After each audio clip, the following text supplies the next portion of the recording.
Okay, so I promised you I'd make a proper video, and here's me attempting for like the 10th time to do so.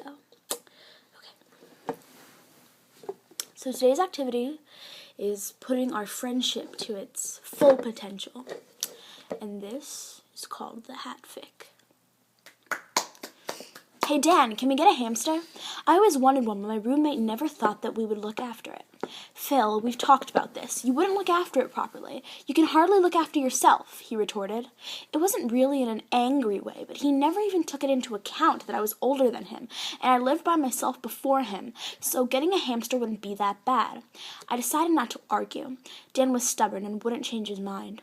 I was going into town later anyway, so I needed to get changed. I put on my usual of skinny jeans and a top. I finished getting the few pieces of food that Dan and I needed, and I was heading back to get the bus when I walked past the pet shop. I couldn't resist, but walking in I saw a cage with a small, fluffy, black and white hamster in the corner. I looked at the price. That amount of money. British terms, I don't know. It was too small and too cute to say no, so I bought it and a cage. I walked out just as my bus arrived. I paid my fare and hopped on. I couldn't stop smiling. My hamster was one of the best things I've ever done, or that's what I thought.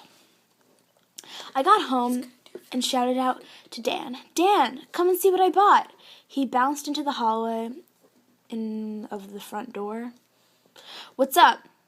I raised the cage with a furry ball curled up in the corner again. The expression on his face changed from sweet and innocent smile to a sick, twisted one, with an evil glint in his eye. I love it. I was completely wrong about saying no to getting one. He sounded genuine, but there was something about the way he said it that made me feel uneasy.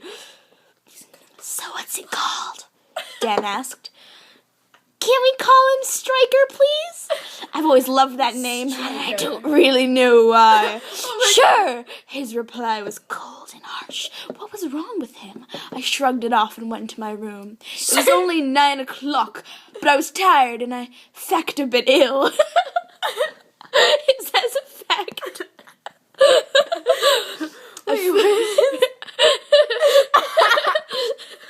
And I felt a bit ill.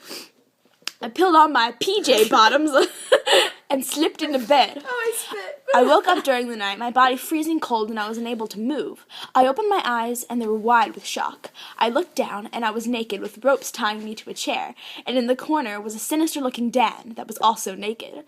"Morning, sleeping beauty. I was wondering how cold the room had to be for you to wake up." His voice sounded so fluffy and innocent, but the words coming out weren't. He was only wearing his fluffy brown hat. He pulled it off to reveal a small black creature sitting in it. Striker. What the fuck was he doing? I don't normally swear, but this situation was confusing and I was terrified. What was Dan going to do to me? Dan? What are you doing? Freddy! What are you doing? Why am I tied up? Why? I stopped when he moved towards me, his expression changing from happy, like when I woke up, to murderous. "Don't be scared, Phil. We're going to have some fun with Striker," he cackled menacingly and showed off his erect member, making mine start to rise. He put the hat down, Striker still sitting there, and faced it with his length at perfect height to aim into it. "Dan, what are you doing? Please stop." He stormed over to me and gave me a rough kiss. "Everything will be okay, I promise." Dan grabbed a gag from behind me and put it over my mouth.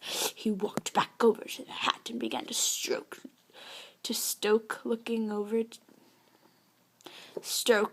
to me as he did so. After a short time, his seed exploded into the hat, but he didn't stop there. He kept on going until the hat was filled up to the top. The white liquid was nearly spilling over the top, and my poor hamster was unable to breathe. He was doing the doggy paddle just to survive, and all I could do was sit and watch. Dan grabbed the hamster's head and pushed it down into his own sperm. After 5 minutes of his sick games. He pulled it back up, dead. He snapped the hamster's head off, the neck and bones shattering and making me mumble that was supposed to be a scream. Tears flowed down my face, and he squeezed the blood of Striker into the hat. He looked over at me. He was sick and twisted, but also kind of sexy. Oh, that's so hot. You just killed my hamster. He picked up that. Shut up. He picked up the hat and moved towards me with one hand and undid the gag. "Open wide," he said in a sarcastic tone, and I did as I was told. I didn't know what else was hiding behind me. He began to pour the sperm and hamster blood mixture into my mouth, only for me to realize he had put my poor Striker back in there, head and body. The fluid tasted disgusting, partly because it had gone cold, but also because I knew it was my hamster's blood I was drinking. He pulled back halfway, though, not that I'm complaining, and said, "Good little Phil, do I taste nice?" My eyes widened. What do I say? I was about to open my mouth when he slapped me. "Speak, bitch!" I wanted to raise my hand to my face. My cold face stung when its hot, sticky hand touched it. "You taste amazing, Dan," I managed to choke out. "Yeah, I do. Time for more fun!" I didn't like where this was going. He pulled the black body that was coated in white from the hat. Dan rammed it down my throat, causing my gag reflexes to kick in, and I vomited all over myself. Dan smirked at this and got on his knees. He began to lick all over me. His soft tongue was gliding over me until it found its way to my throbbing erection. He started at the tip and worked his way all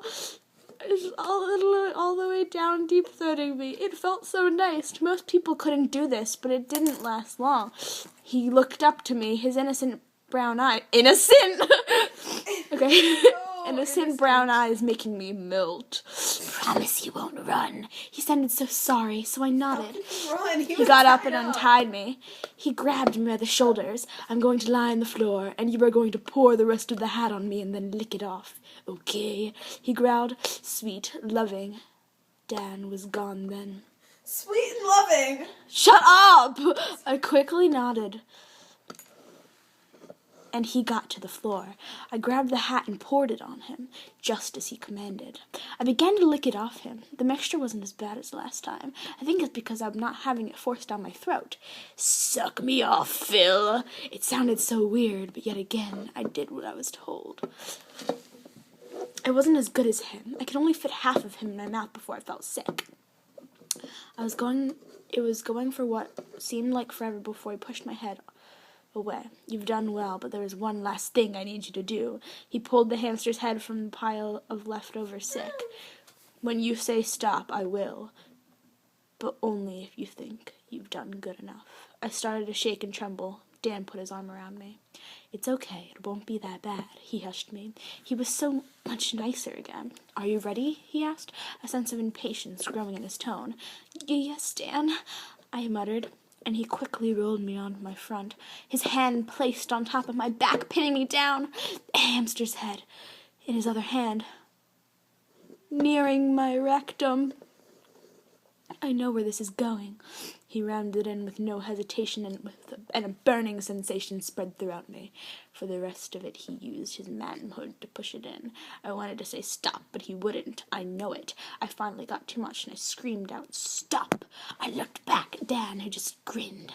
"Come on, Phil, I know you can do better than that." He forcefully went further, not quite all the way, though. "Dan, please, I'm begging you. Stop, it's so sore," I pleaded, the burning sensation turning into a stabbing feeling. Dan stroked my hair and gently pulled out of me. The hamster's head was still inside me. It felt horrible knowing that I had a dead animal sitting inside of my intestines. Dan put his hand inside me and he went deep. I cried out of pain. I felt like exploding. He finally showed me his hand with the head in it. I wished the torture was over, but I knew Dan would have other plans.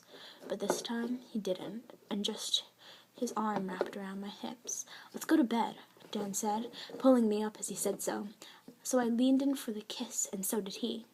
We walked down into my room, and when he got in, he pushed me onto the bed. I thought he was going to want sex, but he was so caring, he then just spooned me until I fell asleep. I woke up to find Dan with the hamster's body and head in his mouth, chewing violently, bones snapping and crunching under his teeth. He had blood dripping from his chin. He crawled over to me and I licked it off for him. He grinned as though I read his thoughts, and he finished eating. And every month, we buy a hamster. Okay, no.